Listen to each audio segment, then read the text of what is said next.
Pod. I'm Hannah. I'm Riley, and today's episode is on godly relationships. And these are our guests, Izzy and Elias. Tell a little about yourselves.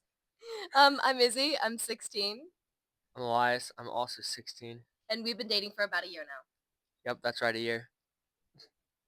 Okay. Okay. What?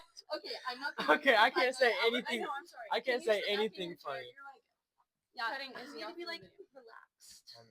We're just talking to Why each is the other. mic not functioning? Stop it.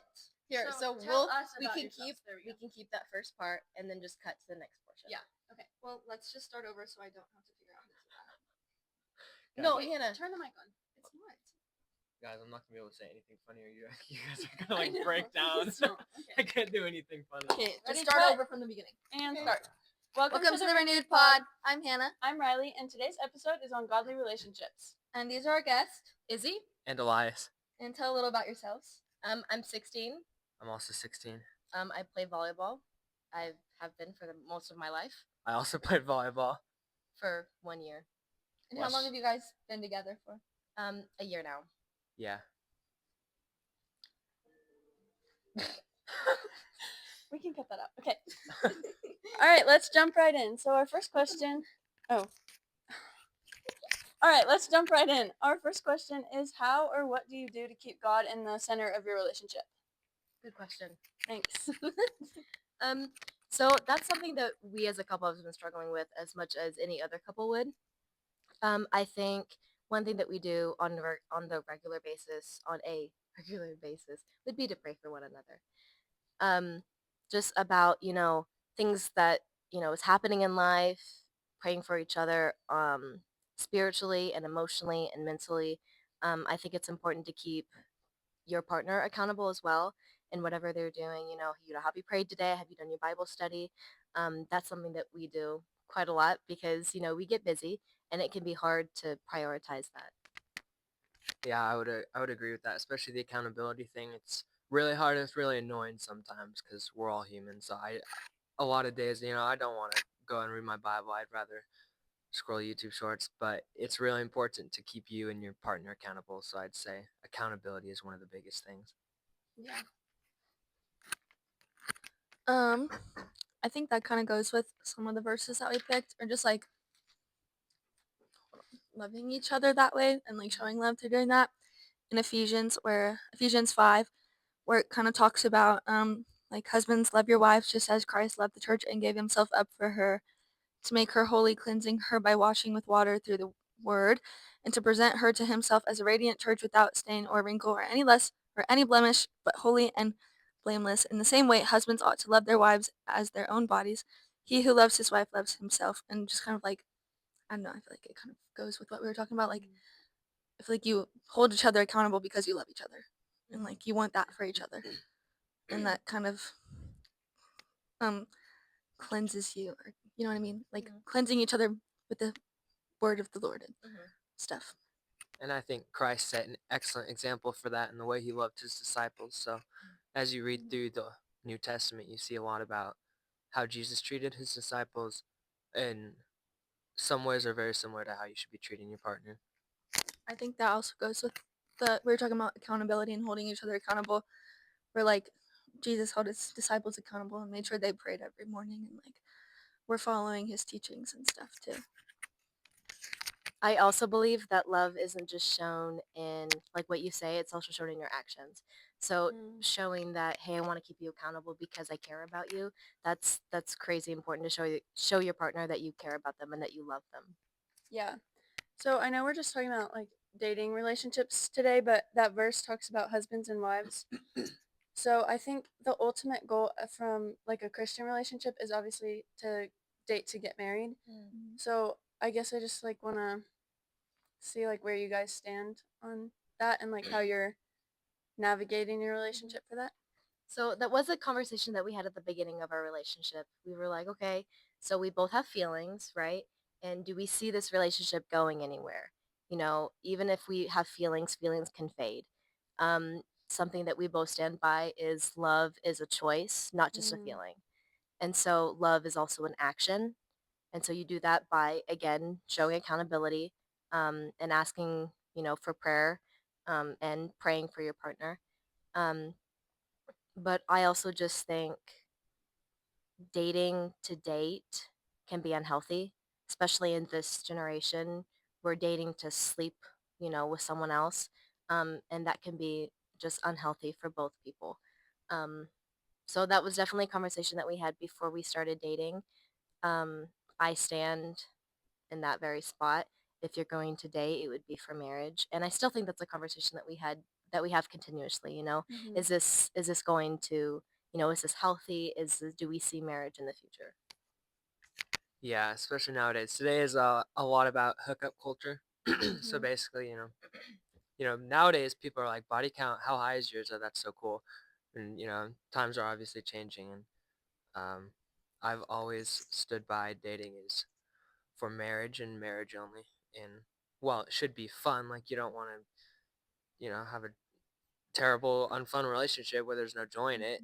But you know, you should also be aligning with God's will. So that's another important thing in a relationship is prayer and whether or not you feel God is actually leading you to that person. Because you can have feelings for a person, but that person may not be the person God has for you. So I think another important aspect is prayer.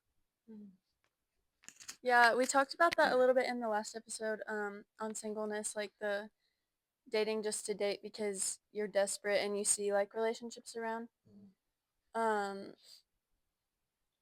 I guess like how did you know that God was calling you to be with each other?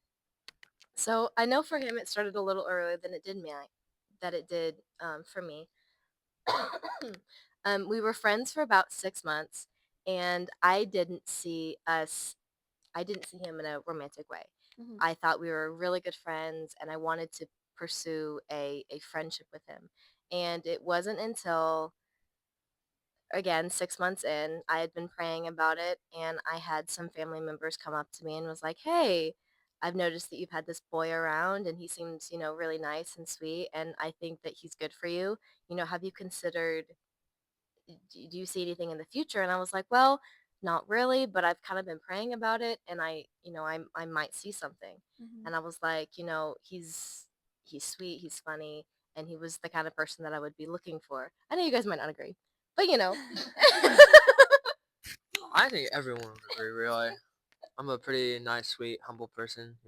humble, Mm. Yeah. humble. I'm the humblest person Sassy. you'll ever meet. Oh, let's not throw shade right now, but moving on. Um, so the first thing that we did, um, I'd kind of mentioned it to him, and I think it's really funny because I texted them the night that I was really thinking about it and really praying about it, and I was like, I think, I think I might want to give this a shot. And I was texting him, and he noticed something different, so he asked me Mm. directly, and I think I don't know, was God like kind of talking to you, or did you just kind of feel it in your bones? As much as God is in our relationship at that moment, I don't think it was really God telling me something was different. I think it was just the way you texted and talked to me just felt completely different. So no, that part wasn't specifically God. That part was really you're not very sly about it. It was kind of obvious. In other words, I'm an open book. Yeah. Moving on to our next question. Like, wanted to talk about the difference between like a Christian relationship and dating versus like the world and what that looks like today and God's design for dating. Okay. Well, like we mentioned earlier, nowadays it's mostly like hookup culture. So it's mostly dating for fun, or how many girls you can date, vice versa, how many boys you can date, and he's hot and all that stuff. So Sometimes it's not always vice versa. It's girls and girls or boys and boys too, which is an interesting topic. We could yeah, talk about if we want to. Or yeah, vice versa, and vice versa. Mhm. It goes all the ways. But I'd say nowadays it is mostly like that, and it's less about looking to the future to see if this can be with the person. I don't feel like that's what dating is anymore. It's kind of just the way my dad described it that I agreed with was it's kind of like you're trying on clothes nowadays, like to see, does this fit me? Do I like this? Do I look good with it? Like stuff like that. And, you know, it's not very intentional anymore. And I think God's design is completely different. I think, God has one person for you and God will bring that person to you in time. Um, so I think nowadays it's not as intentional and it's more about emotions and the physical aspects. I feel like it's less about dating too. Like you just go out one night and hook up with this person, and then sneak out the next morning and you never see him again. And they're like, you just gave part of yourself to that person though. And like the way that God designed it is that's how it works. And like, I don't know, it just feels wrong. I think we also focus in this generation, we focus on our desires now and not on the future. I think, dating for marriage, that's what we stand by. But right now it's about what I want now and I want that instant pleasure, right? I don't want to wait for it. I want to feel that now and I want to have it now. And I think we're not patient enough in this world. We're always like, I want it now, I want it now.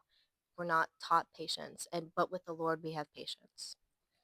That again goes back to last episode where we talked about waiting on God's timing, and like patience is a fruit of the spirit, and so that's something that if you are a Christian, that needs to be like a standard to live your life by in all aspects, including relationships. So Do you want to read? did you have something, Elias? Yeah, I was just gonna say, adding to the previous question. I mean, we didn't really answer it, but that was one of the ways that I feel like I had known that God was calling me to Izzy was I had waited so long for her, for her just to have feelings. Like I'd been praying for it for really since I met her. To be honest, I liked her a lot when we first met, and ever since then, I just been praying a lot. God, is she the right one? If she isn't, just lead our friendship. That was a prayer I prayed a lot, was for him to lead our friendship and for God to lead her in our friendship and where he wanted it to go. So I think that was one of the major things, was God answering all the prayers. Yeah. And I would like to say that we still pray that prayer. Mhm. If this isn't something that God wants us to be in, let him take control. And if this is not something that we're meant to be in, let him, take care of that. And if he wants us just to be friends, let that be. And if it's something that he's like, okay, I have your names written together, then we'll follow through with that plan. Yeah. So like finding your right person, God made Eve specifically for Adam. So Genesis 2:22 through 24 says, "Then the Lord God made a woman from the rib he had taken out of the man, and he brought her to the man. The man said, 'This is now bone of my bones and flesh of my flesh. She shall be called woman, for she was taken out of man.' That is why a man leaves his father and mother and is united with his wife, and they become one flesh." So like Eve was made specifically for Adam for the specific purpose to like serve him and for him to like protect her and lead her to the Lord, which I think is also another part of relationships that nowadays people are like, I don't know how to like explain it, but the woman is like, well, I don't want to like submit to after marriage, like submit to my husband and let him lead me because I'm independent. But like that's not saying like you have to lose all your independence, but that's the man's role. And I think that gets lost a lot in like the dating culture now too. So Yeah, I agree with that a lot. I don't want to cause any issues, but you know, God's design for man and woman is definitely broken. Not well, his design is not broken. People get confused about it. They deny it. Like you said, I'm an independent woman, and people kind of are led by emotions and skew what that means. God isn't saying, he commands everything you do. That's not what he's saying. So definitely agree with the fact that God's perfect plan for man and woman is just skewed nowadays. People are led a lot by emotions and don't read context and see what God actually meant to say. Yeah, that's good. Also, like in verse 24, where it talks about like the man leaves his father and mother and is united to his wife, and they become one flesh. I think like it specifically says a man to his wife, where a lot of the world nowadays is like a woman to a woman or a man to a man, and that's not God's design. And it's like I feel like some relationships try to make it be part of God's design or like make it be okay, but like it's not ever gonna be okay. God specifically says that a man is to a woman. And that kind of kind of follows up with the emotions part of it, Mhm. right? I think we like to believe that we're different than other people, and I think that might be part of it. I think it's a lot. There's a lot to go into that between Mhm. man and man and woman and woman. I think a lot of the world today is I feel this way. Mm-hmm. I want this. I'm this way. And I not- want to be different than yeah. you. Not God feels this way or like Mm-hmm. this is what God wants for me. And that kind of goes back to the independence part, right? Mhm. I want to be my own person. I don't want someone to rule over me, right? And I think especially in this culture, Mhm. the woman is I'm independent. I don't need a man. And I think it's important for a woman to identify that they are independent. But when it comes to a relationship, it can't be I don't need you, but I want to be with you, right? Mhm. Like just like how you guys were talking about singleness, it's okay to be single. That's okay. If God has that for you, you have to settle in that plan. You have to be at peace with it and you have to be patient, right? And it's not God's plan for everyone to have a spouse, right? Some people can be single all of their life and they have to be okay with that. Um I lost my train of thought. But independence, Mhm. I've come to resonate with the fact that if we end up getting married, which is our plan, that he will be the man of the household. I will submit to him as the Bible tells us to. And I think, yes, I'll still have a say in decisions, but he will have the ultimate say. And as a respectful husband, he will not ignore me as his spouse Right. in any kind of, decision making. The Bible does talk about that. Like the men are supposed to respect their wives. So it's not just like a dictatorship where like the man is like this is what's happening and this is what you're doing and I'm in charge of you, but like it's like a team, like both people working together and God is ultimately the one who has the say over it. And it's not just a problem with women being all I'm independent and everything like that. There's a men's side to it too. The men's side, like you said, is husbands respect your wives. You treat your wives with respect. You respect her opinion. Um, Marriage is 100-100. It's not me giving 100% of my opinion and her giving 50%. Me being like, oh, okay, I'll consider it. Like, marriage is both ways. If she's gonna respect me, I'm also gonna respect her. Right. And there's a lot of false doctrines going around, like the woman and man stuff, and people get skewed by that by saying, oh, but God is a loving God, so he'll love Right. me whether or not I'm dating a woman. And there's a lot of false doctrines that you have to watch out for in that. And, you can't just read sections of the Bible that you want to read and be like, oh, God is a God of love. He's going to love me no matter what my relationship is. Yeah, you can't just take God's word and fix it to fit your situation or your thinking or way of the way that you're living. Mhm. You have to read and understand the whole thing and all the things that God says about that. Riley, were you going to say something? Yes, I was. So back to the like, God is a loving God. Like, yes, He is, and He'll love you. He loves you for who you are, but not your sin. So like, it's important to, I guess, not lose that like that He loves you and your sin. He doesn't. He loves you because He created you in His image to serve Him and glorify Him. But then when you're sinning, that separates you from Him. Yeah, but also like going on that, God doesn't love you less because of your sins or because of what you've chosen for your life. He loves you still the same, but he wants better for you and he has more for you outside of that sin. Mhm. Well, I was looking for a verse. I thought it talked about it in Proverbs 31, but I can't find what I was thinking of. So Only I brought my Bible.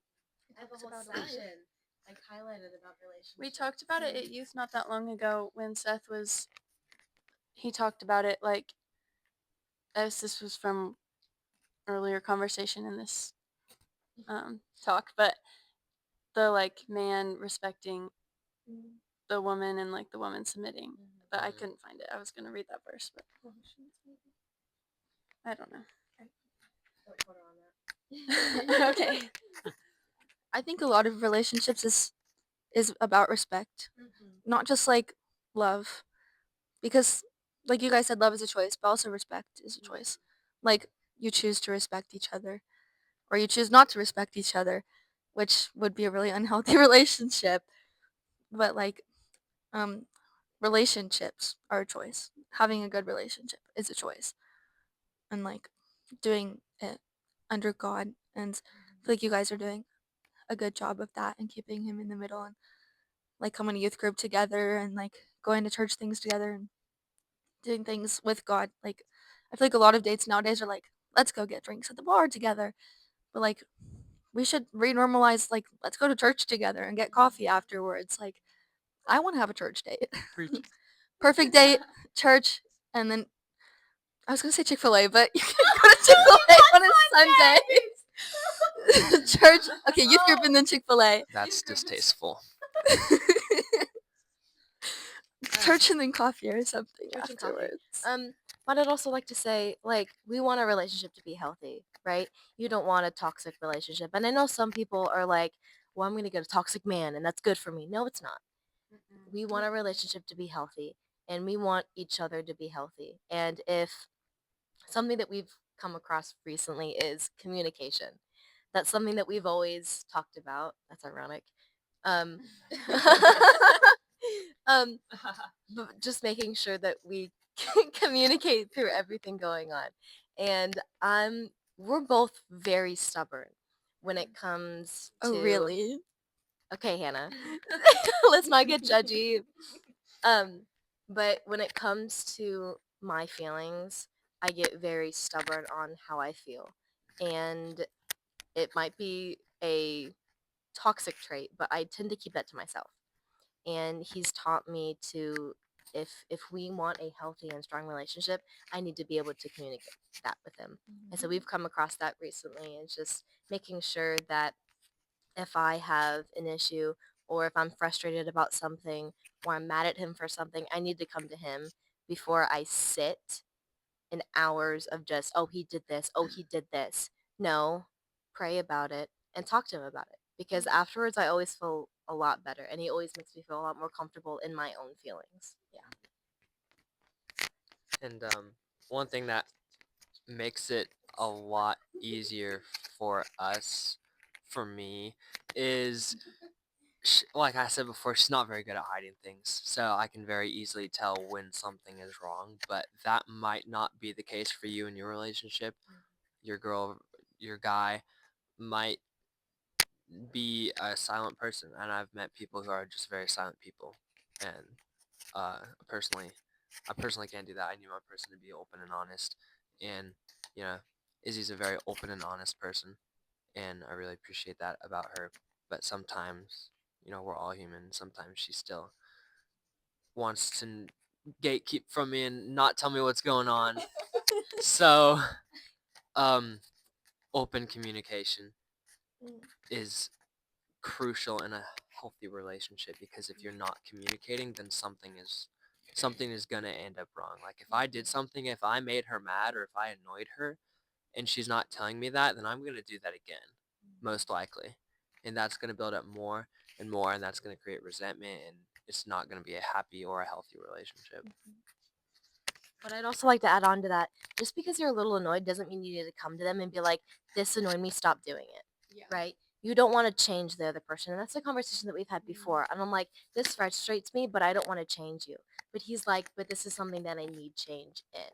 Because as people, as sinners, we do sinful things. And we want to pursue a Christian, a Christian life. And when we mess up and that ends up hurting the other person, we need to be able to keep each other accountable in our actions and how we make the other person feel. I like how we're kind of talking about like not necessarily changing the other person, but like growing with each other. Like you talked about how he's helped you grow in your communication and things. And I feel like that's a good part of relationships is like you're not trying to change the other person or fix the other person, but you're both growing to be better people. Like you're helping each other. Because I feel like I've thought about relationships and I'm like, well, he doesn't follow Jesus, but I'll fix him. I'll change him. I'll make him. And that's not the way to go about it. Like we can't change people or make people. God does the changing. So like just praying for them and leading them and showing them, but like you're not going to be the one to change them or to fix them. I've heard that been called missionary dating. When you're Mm-hmm. dating, you're like, yeah, but I can change them. And I say in most cases that doesn't really work out. I've seen it personally work out. My grandma married my grandpa, and he wasn't a Christian, but he is a Christian now. And honestly, it's an incredible thing to do. But it's I personally don't recommend it. It's I don't think it's healthy for you, especially as a teenager. I think that's where the friendship prayer that you mentioned earlier Mhm. comes in. Like, if you feel like maybe you'll develop feelings for someone, start with that friendship and be like, just lead this friendship, help me, um, like, talk about you to them, and just kind of like bring them closer to you first, and then you just lead the relationship from the very start.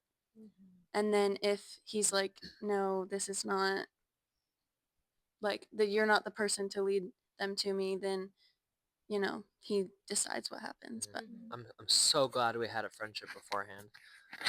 Instead of like dating immediately and being like, oh, you're not right for me. If that was the case, obviously we're right for each other. But I think friendship in the start of a relationship is super important because then you get to know the person. Before you even date, you get to know if you like this person, if you flow well with this person, if this person is comfortable with you, and things like that. So I think friendship beforehand a relationship is very important. I feel like being friends first takes off the pressure of a relationship. Like, because then you can just kind of go into the relationship and I mean, there's more that changes, but like really the only big thing that changes is the label and that you're actually dating. But like you're just best friends. Like the best relationships are between best friends because you can talk to each other and be there for each other. Like relationships where you just start dating and you don't actually know the person is like, well, I don't know if I can talk to him about this or talk to her about this because I don't know the person well enough. Yeah. So I think starting as friends is definitely the way to go. Yeah, and an important thing I've learned in a relationship is it's important to remember and remind yourself that you guys are still friends. I think, especially in the start of the relationship, it's easy to get caught up in a honeymoon phase where you're not just like, oh my gosh, I love you so much. Oh my gosh, you're so pretty, and like that's all you talk about. That happened for us. It was a solid couple months where what? Yeah, it did, and um, it's not like a bad thing per se, but I wouldn't say it's a particularly healthy thing. It's good to remind yourself you're still friends. You still talk like how you were before. Something I struggled with at the start of the relationship was all of a sudden I had no idea how to talk to her. Like, we'd be chatting for hours and then all of a sudden we're dating and I'm like, it feels different. But really all I really needed was a reminder, like we're still best friends, and the only thing that changes is the well, not the only thing, but the main thing that changes is the responsibility you now have with this person. that like also ties into the communication part. Like, it's not just communication about like the problems or like the little things, but also just like the daily communication of like just talking to each other about anything, whether it's good, like what you had for lunch, or like, just like little things like that. I also think talking about friends It's important in a relationship to keep your friends, like whether it's your guy friends or your girlfriends that you hang out with, it's important to keep them in the picture and like still hang out with them and talk to them because sometimes the first person you date isn't gonna be the last, and sometimes that is God's design. But your friends are most likely going to be there longer than your guy, or they were probably there first. And also, I know for sure girls like we like to have somebody to go talk to about our boy. Like we have sleepovers and it's boy talk. Like we talk about you, okay? Like I don't like that. we talk about them. So Lots of like it's things. important to keep your friends and have people to talk to about your relationship. And we also have like an outward perspective so we can notice things when we're like, hey, I don't think the way that he talks to you is okay, or I don't like the way that he talks to your friends, and that's not really a good trait that he has. So it's important to have people in your life who are like you feel comfortable in that relationship talking to each other about that and like making sure that you still maintain those relationships in your relationship. And I also think it's really, really hard to when you're in a relationship and you're, starting off, oh, I'm just obsessed with this person. Mhm. This is the person I want to talk to just all the time. And I understand that, but you cannot forget the other people around you. Just like Hannah said, most of the time, the guy might not be the only boyfriend. I'm not saying you are, but I'm just saying at the beginning of a relationship, that could be the case. And I know in the beginning of our relationship, I ignored my friends. And Hannah over here pulled me out of that and was like, hey, you're ignoring me. I don't like it. Yeah. And it brought me to realize, oh my gosh, I'm shutting these people out. And it hurt me. I was like, I'm focusing on this boy over here. And I'm like, I have all of these girlfriends that I need to stay connected with. And I'm not saying you did the same thing, but I think it's important for you too to stay connected with your guy friends, right? Oh, that is correct, and you would be correct if you did say I have done that, and I still do it quite a lot, to be honest. I I'm not a good. I'm not a good texter. I don't like texting either, to be honest. I, especially not with all the I feel like typos I it's make. less of a thing with guys too, because girls talk all the time about everything, but guys like they don't see each other for 2 years, and it's like, "What's up, bro? I missed ya." Yeah, They just can that's come back, and it's like I can we're relate. still best friends. that's But girls that's like we also have to true. keep the relationship going, or it's gonna be like not a thing anymore. That's very true. Guys and girls in relationships are very different. I've told Izzy about this. She'll be like, I'll be talking about my homies, and she'll be talking about her girls, and I'll say something, or I'll mention something, or something I said to him, or something I didn't do, or stuff I don't do, like I don't text them, and she'll be like aghast that I did that or didn't do that, and I'll be like, why would I ever do that? And she has to explain it to me from a girl's point of view. I was like, that is not how guys think. You could cut off your homie's arm, and then as soon as it's healed, he'd be like, oh my gosh, what's up? And he'd dap you up with the other arm. Like, it's not. Guys are just different. And not all guys, so don't go and chop off your homie's arm, but it's not encourage That's not top of It's- anyone's arm. it's definitely it's definitely different, and I don't text my homies ever, like ever. I think I hang out with them a lot, and that's cool, but I don't text them, so it's different for guys and girls. It's important to keep that in mind. I think it's important to like make sure the friends that you're talking to about your relationship and that are like giving you advice about it are giving you godly advice and not Mhm. just like, oh, I don't like Elias, so he talked to you bad today, you know? I know. Yes, you have. But like, Yes, you have. You have done that. but like, if you have personal beef with the boyfriend of your best friend, you can't like let that get in the way. Yeah. So You know? me, historically, being gonna be a little raw here. For the first lot part of me and Izzy's relationship, Hannah did not like you at all. I thought you were very annoying, and I didn't like you, and I thought you were super rude. And I don't Rude? think. Yes, I did think you were rude. Okay. I didn't like you either. I thought you were really sassy, and the way you talked to Izzy was really sassy, and you bossed her around and took up all her time. And then once we started to kind of like get past the whole you're taking up Izzy's time, no, you're taking up Izzy's time, she's mine first. That No, we I feel didn't. like we You kind bonded of over their love for you. that we've kind of gotten better, and now the sassiness is just kind of a joke between us. The sassiness to me was always a joke. I treat Yeah. most people the same, and that's something I definitely have to work on. Cause to me, walking down the street or any of Izzy's friends or any example like that, all those people I would consider like a friend or someone I can joke around with, and Mhm. it's been a tough time realizing that not everyone is that type of person I can have that joking around relationship with. Yeah. And I definitely didn't have that with you when we first met, and it obviously bothered you, and I apologize for that. I forgive you. But over time and seeing how good you are for Izzy and things like that, after playing volleyball Mhm. in the same I team feel as like we you, definitely got more not like close, but like less spiteful. yeah, towards each other over the season. Yeah.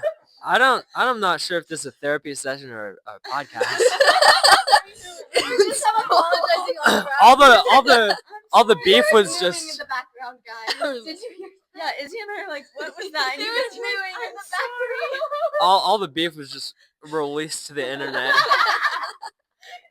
So yeah, I mean that's an important Anyway, thing. guys. That's an important thing, Mhm. Also, from the best friend's perspective, like, don't be afraid to have that conversation with your friend who's in the relationship. Like, at first, I was kind of nervous, and I was like, well, I don't want this to ruin our friendship, or like, I don't want her to feel like I was overstepping, I guess, or like, I don't want us to have a problem because I'm talking to her about this. So, like, don't be afraid to have that conversation with your friend because sometimes they just don't realize Mhm. it. And I think it's important to, if you're willing to have that conversation with them, but they're not, then that friendship isn't strong. Like if you, let's see, did I steal your thought? But I'm saying like, if she were to come up to me and be like, "Hey, you're in this zone where you're not paying attention to anyone else, you're only paying attention to him," and I'm like, "You're being overdramatic," and I judge her for that, and I just totally, she's wrong, I'm in the right, and I don't consider her opinion. That's wrong on my part. I need to be able to look at her and listen to her and understand her. I know you have something to say. Understand and appreciate her opinion. And it's not just Hannah too. It's Riley and it's my other friends that it's just, sometimes there's a lot going on and a relationship takes a lot of work with a guy or with a girl. And I think it's just important to realize that you can't spend all your time on one person. Right. You also have to leave time for God. Yes, of course. Oh yeah, for sure. I think just as like God brings couples together, they bring friendships together, and we'll get more into that in another episode this series, but just like making sure that you're, I guess we already said that, but like making sure that you're balancing both relationships equally. So like just like you're at the start you were spending more time with Elias, just making sure like it's not more time with other friends versus Elias, because then that brings your relationship apart. And I think that can also be unhealthy. A healthy balance. Healthy balance, guys. And And that's something to pray about. Healthy balance, prayer over healthy balance. prayer over a healthy balance. I also think I do think having outside friends looking in is really good. Sometimes your homie or friend in question might not always listen, and that's okay. That also takes patience. But I also think on the girlfriend boyfriend side, whoever's in the relationship, that's not a get out of jail free card. That's not an automatic breakup. That's something you talk about with your partner, and you try and fix that. Um, it maybe that friend who's brought that to the person in the relationship may just have like a bad bias about that person. You never know. So it is important to look at things. If your friend brings something up, have an open mind and be humble and take a step back and be like, is this an actual problem? And if it is, then you fix it. You don't break up immediately. You fix that problem. Like not valuing one person's opinion or like view of the relationship over another. So like if Hannah said Elias was treating you bad and you were like, oh, I'll go break up with him then. But then not talking to him about it first, or like being like, this is how everyone else sees you treating me, but that's too bad for you. You're gone, you know, and not giving them a chance to like explain or them like, yeah. And another thing was in this specific example, sometimes I do joke a lot, and sometimes I was joking around too much, and maybe I did boss her around. Pride is a huge personal struggle for me, but you also have to realize that is a relationship I have with Izzy. It's like we do joke around a lot. We are sarcastic and snarky to each other, and and a lot of times it's in a joking way. If you do it too much, then it's more than a joking way. You maybe don't realize it, but that starts to get out of hand. So that's another thing I feel that like is I kind of important. realized that the more that I was like hanging around with both of you, that that's how your relationship was. But at first, I was like concerned. I was like, Izzy, I don't think he's right for you. What are you doing, Isabel? Yeah, no, and that's something I think, and I hope I've improved on, is I think the you have. level of jokingness that I emit from my mouth. Obviously, I'm not perfect, but yeah. There's like a fine line between enough and too much. Mhm. And that's another thing to like go back to communication. Like, it's very important to be like, if it's too much, say this was, you took it too far, Mhm. and then work it out and then decide where your good like happy middle is on that. And that A lot. That communication is, believe it or not, how we solved all of our issues as a couple. Joking around too much and all that stuff. Me not accepting her opinion sometimes. I'm a very black and white person by nature, so other people's opinions, when they say them to me, are automatically wrong if they disagree. So that's something she's had to and continues to help me through, because I'm still a black and white person. But solving those issues, you can't do it without communication. I'm sorry, it's not going to magically happen.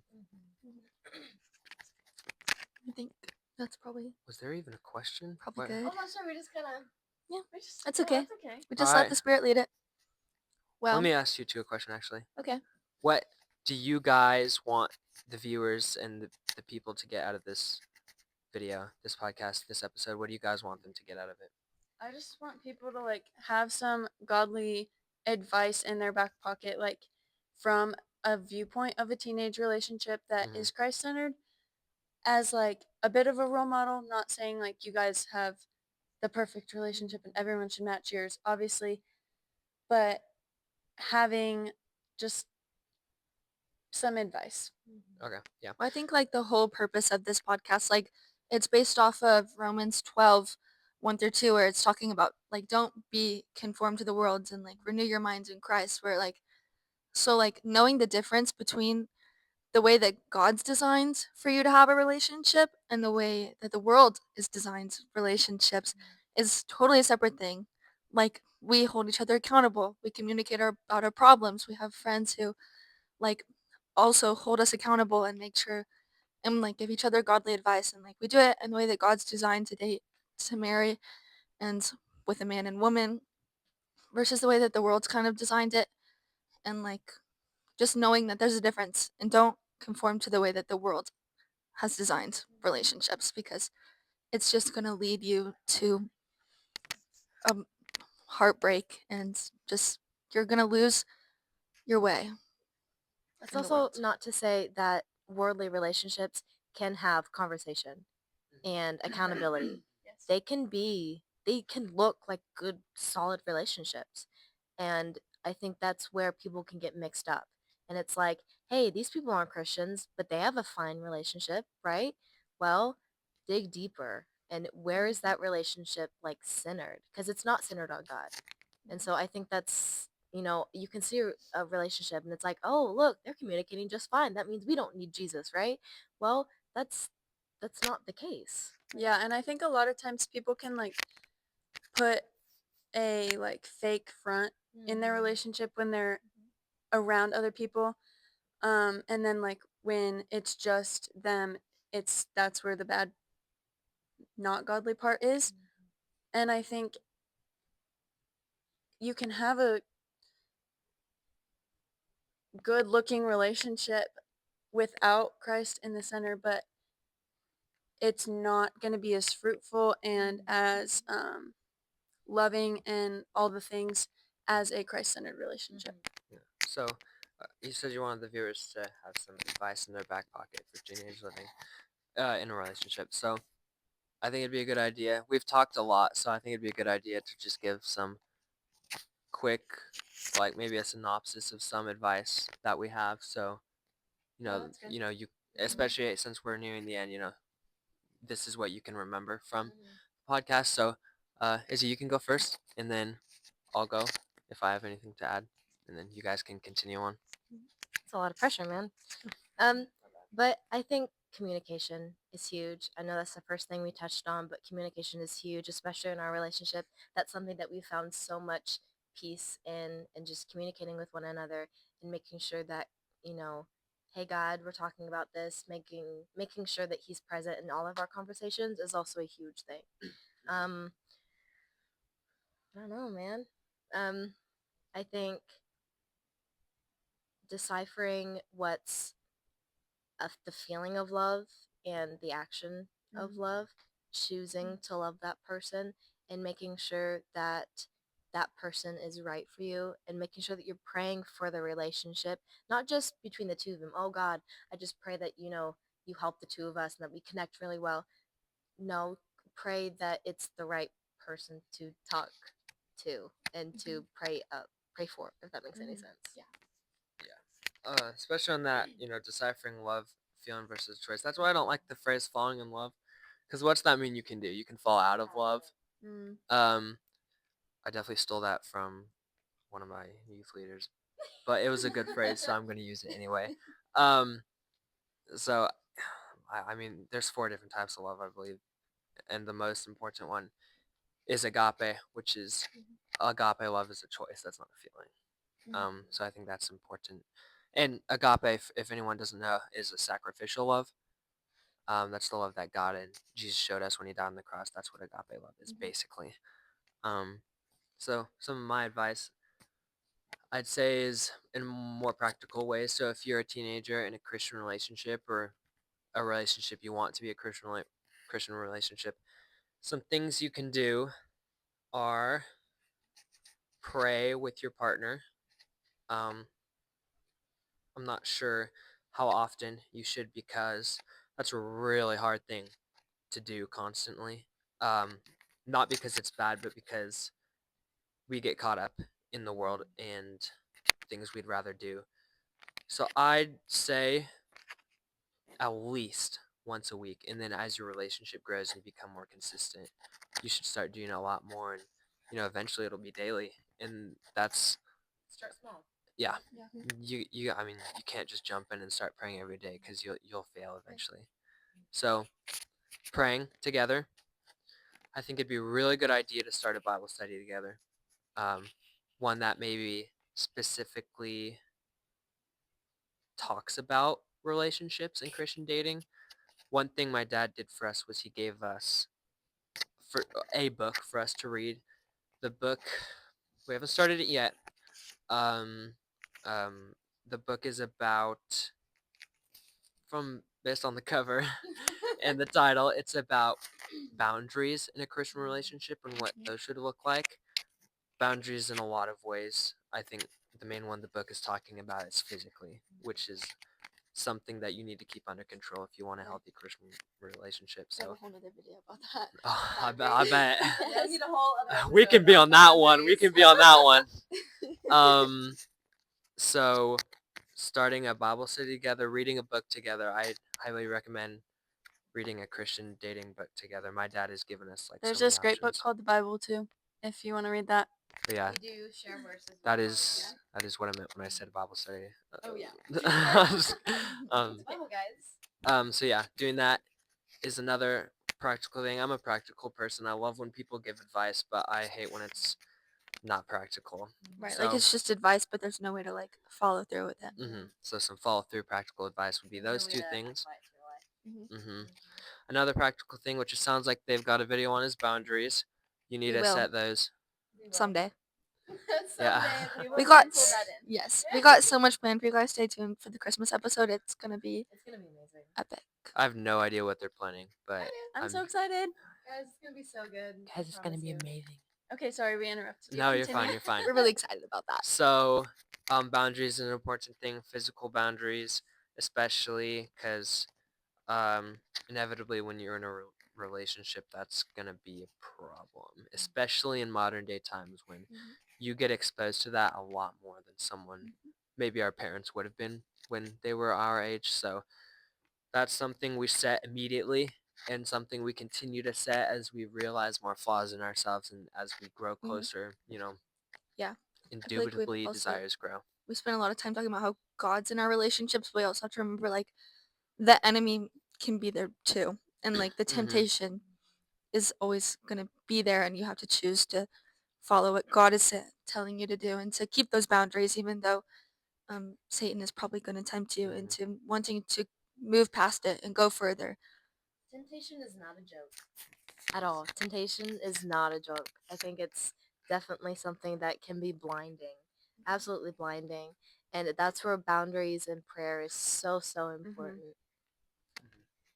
Yeah, and I think like making sure that you're not giving more attention to the enemy and letting him drag you away from your like weekly prayer or every other day prayer, whatever, with each other, and making sure you're in the word, and that will help you combat the temptations, which I know it's still hard, but you can't do it in your own strength, and so you have to ask God to come in and like take that over for you and handle that.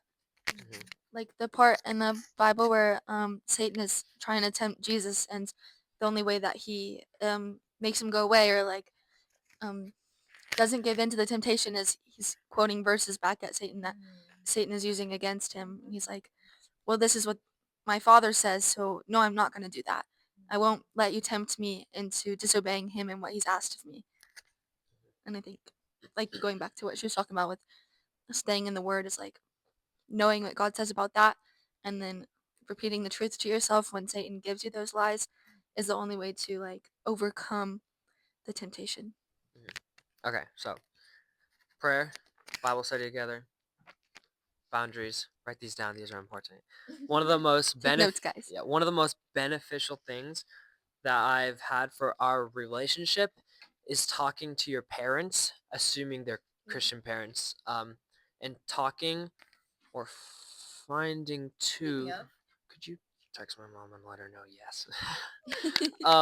Speaking of, Talking to your parents or like a youth leader, your pastor is so important. I had Like a spiritual relationship in your life. Like, right? yeah, I had the most amazing talk with my dad about me and Izzy's relationship, and it was so beneficial. That's actually when he gave me the books for us to read.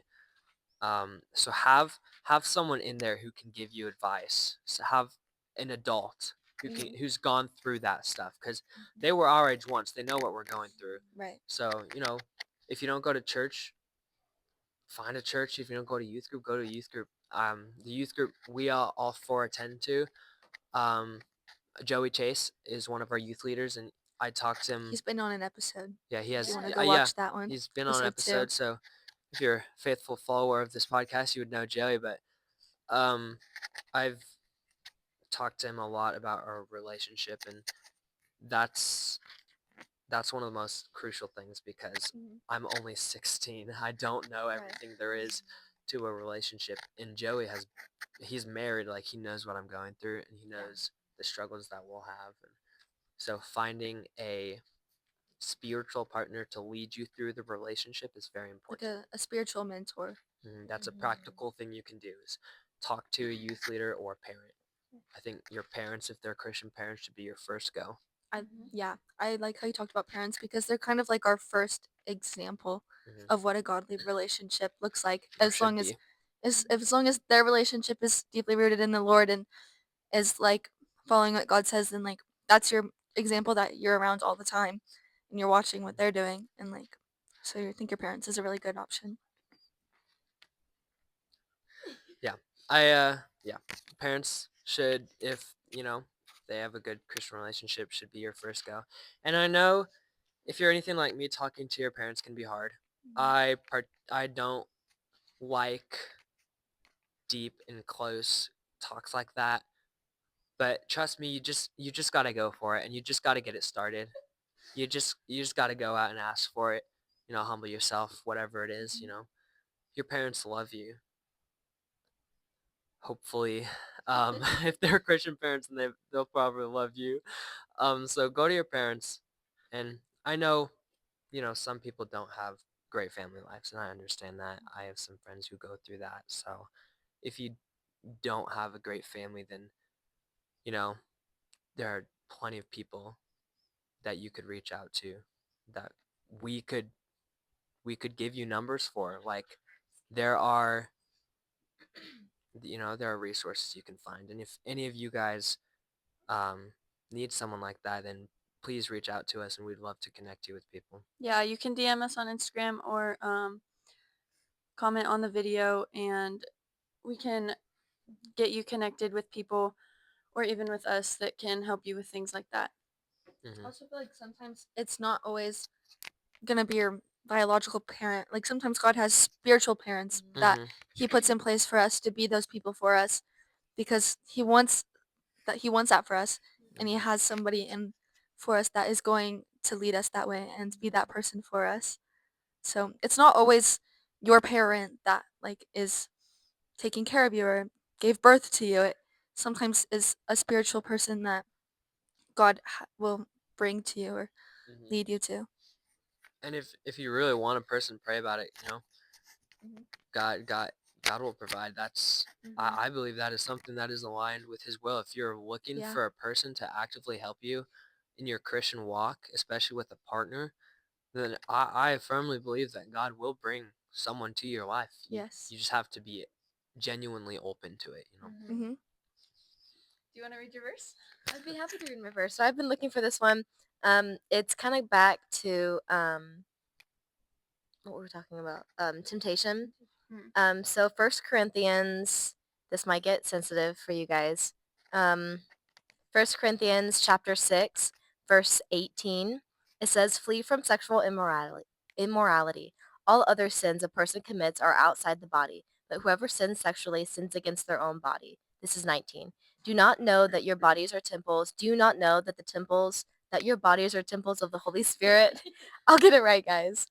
"Who is in you, whom you have, for whom you have received from God."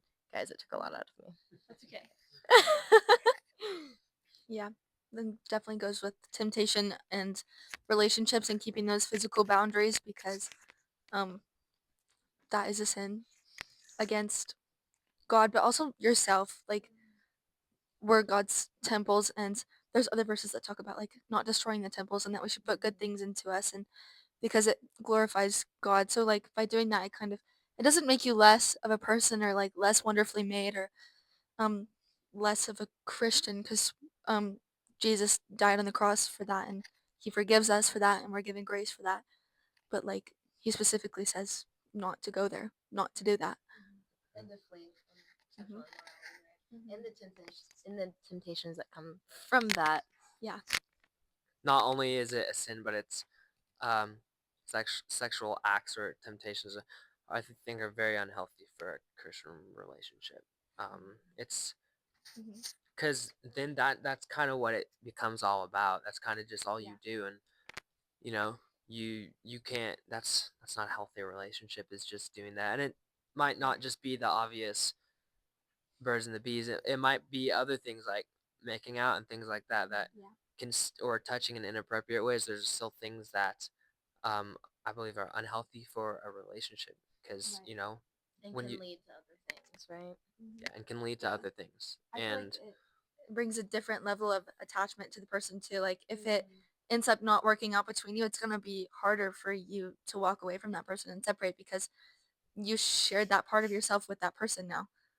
yeah, I think a lot of the problem with like the hookup culture and dating, like if you are in a relationship and that's what you start doing, um, then when it becomes all about that, then it like is hard to stop. And then if you decide this relationship isn't working out, you break up. It's so much harder to stay separated because you've given that part of yourself to someone else. So And that was a conversation that we had before we started dating. You know, it was that first kiss. Like, you know, if we want to do this, you know, that's going to lead to other things. And do we really want to risk our friendship and our relationship on, you know, our first kiss? That's going to lead to a lot more. And so do we want to risk that? And the attachment thing was something her dad told me about when he gave me the scary dad talk before allowing me to date his I daughter. thought her dad's scary dad talk was really Um, scary. Her dad scares me. I mean, her. Yeah, they're saying her dad scares them, but I mean that was a really good talk. I actually enjoyed it. I was really nervous. My ice was shaking in my water when I was drinking it. I was nervous, and you know it was actually a really good talk. And he gave me so much advice. Is you know when you do that, how much harder is your relationship going to be if you break up? So that's important. yeah. So that kind of spiraled, but Yes. having a spiritual relationship guide per se.